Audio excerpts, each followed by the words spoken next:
I got on foil with this 5-meter Rover in 14 knots, and then the wind picked up and I was able to fly it over 30 knots.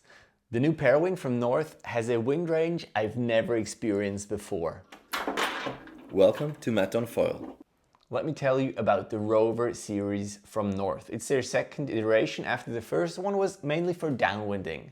And this new one is more of an all-rounder and speaks to beginner and intermediates.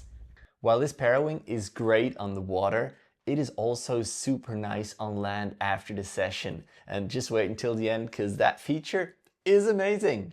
Let me talk about the backpack that comes with it. And first, it looks like the one of the Ranger, but this has a little difference, and it's actually the Velcro that you get here on top, which is super nice because once with the first backpack, I rolled it up, and as I fall in the water, quite often sometimes it actually started to unfurl, and one of the Parawings that I had in the backpack almost got away. So the Velcro would actually really help, or will help in the future.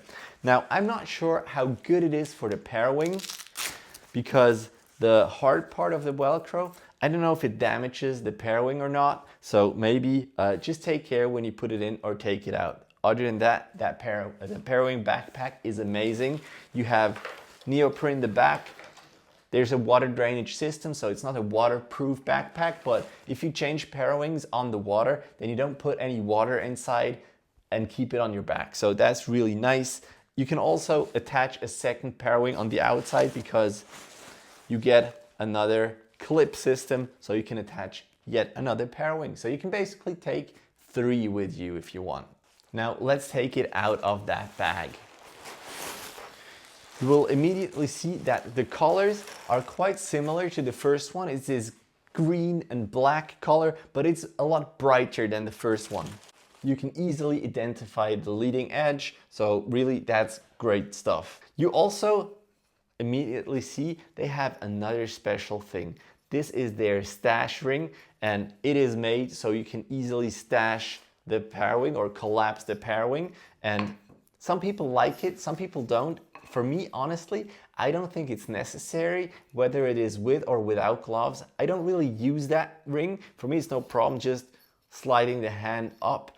And I once had a problem when I wanted to redeploy it, that this ring stayed up there and it just took this 1 second longer to redeploy, and I fell in water due to the stash ring. So for me, I would take it off, but that's no problem. You just take it off here and take it out. Also very nice, you have this little safety line. So if you are overpowered and you don't know how to take it down, and that maybe the stash ring is not your thing, you just want to collapse it, you just grab into that little safety cord and you just pull it down, and the Parawing immediately collapses without any pressure whatsoever. Now let's look at the Parawing and how it flies. It is super stable, and what you might notice from the side is that the nose, the leading edge, is very slim but super long. It kind of feels or looks like a hybrid, like we have this hybrid from 777, and this one looks quite similar because the leading edge is that long, and it makes it super stable. We're going to talk about being overpowered and releasing pressure in a bit, but you need a little different technique to start. So when you start that Parawing, you need to brake it a little bit more, have it deeper in the wind window, and it gets that parachute feeling, and it will pull you up on foil very nicely, so you have a super low and grunt again. Not as much as the Ranger, but almost. And then once you're flying, it changes its form and it pulls you forward and upwind super well. Let's talk about depower. I'm a 72, 73 kilo guy. I used that 5 meter, as I said, when I went out in 14, 15 knots. Got me on foil with a lot of pumping, but I got on foil, and then the wind started coming in and I had a lot of wind. It was over 30 knots. It was measured 34 knots. Not sure if that was exactly where I was, but I really felt overpowered. Now, I took advantage of the harness that comes with it, which is very cool because you can distribute your weight, you can take your weight off your arms. and then you can depower. So if you have the harness all the way to the front, and then just the leading edge that is in the wind and the rest of the parawing doesn't flap really, but it kind of pulls it together. There's no pressure in there anymore. And with a wing, you can actually just like sheet in or sheet out and release tension. There's never any collapsing. There's never anything that you wouldn't expect. So there's depower like I've never seen before. The harness that comes with it, I don't think this is the original harness. Like the original harness is that single loop that you can see here. I actually prefer this one because it's attached at 2 points, and like that you can put your harness hook more to the front or to the back to distribute weight even better. But this is a single loop that comes with it, and you can easily take it off. It's super light as well, so that works. Of course, me personally, I prefer if it's got 2 attachment points. What you'll also see next to that long leading edge is these flares. So these white parts in the middle where the lines are attached to the parawing, they are super big. Like the triangle is really flat and it comes out a lot. It comes out further than the leading edge, which is kind of special. Maybe that helps with stability. Maybe that helps with stability of the wing. I have no idea, but hey, it works and it didn't bother me at all. Now, just in general, this parawing is easy to fly. It is maneuverable. It's not super high aspect, which probably helps with the steering, and it's just forgiving. If you make a little mistake, you have a lot of time to recover. The low end is good, the depower is good. I don't know if it's as fast as other parawings, but I didn't feel slow, so for me it was good enough. I highly recommend this parawing. The North Rover really works. Now, they are a little bit more expensive than the Ranger, which is kind of a bummer because the Ranger was pretty well priced. The Rover, which is more expensive, is going to be hard to compete against the 777s, for example. But then again, I think the Rover has just a slightly better depower. So you have a bigger wind range, take a little bigger parawing to start with, and then the top ends is just going to be better. So yeah, I think they are in the lead.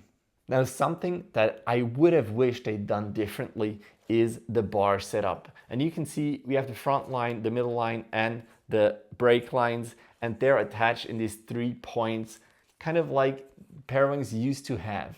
And what I see in many Parawings now, including the 777, the Pyro from Vayu, is this bridge system they have. And I actually prefer it, especially in winter. I sometimes ride with gloves. If temperatures are like below freezing, then you can really put your hands wherever you want. And especially I have these claw gloves, and I cannot like put the fingers in between here. So I have to put my hand on another part of the bar that doesn't feel that well. If there wouldn't be any middle line on the bar, that would just be better.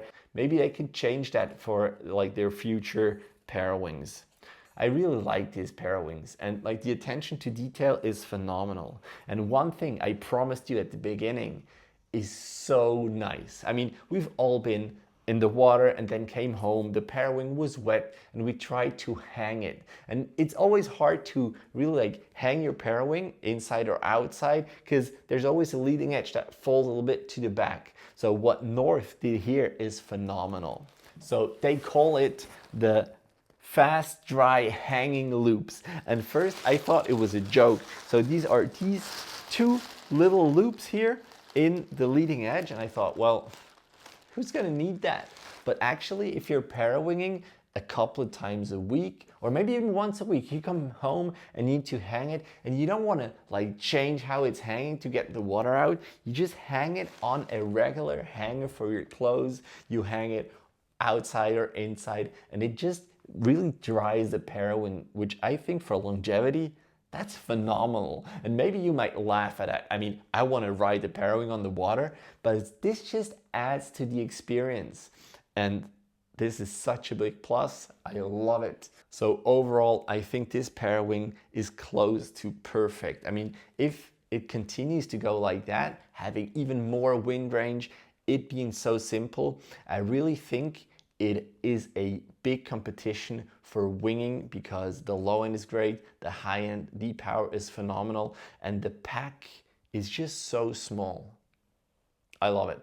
What do you guys think? Please tell me so in the comments. Also tell me which parawing you want to see reviewed by an average foiler, so maybe you could use it later on. If you have questions, hit me up on Instagram @MattOnFoil, and see you guys in the next one.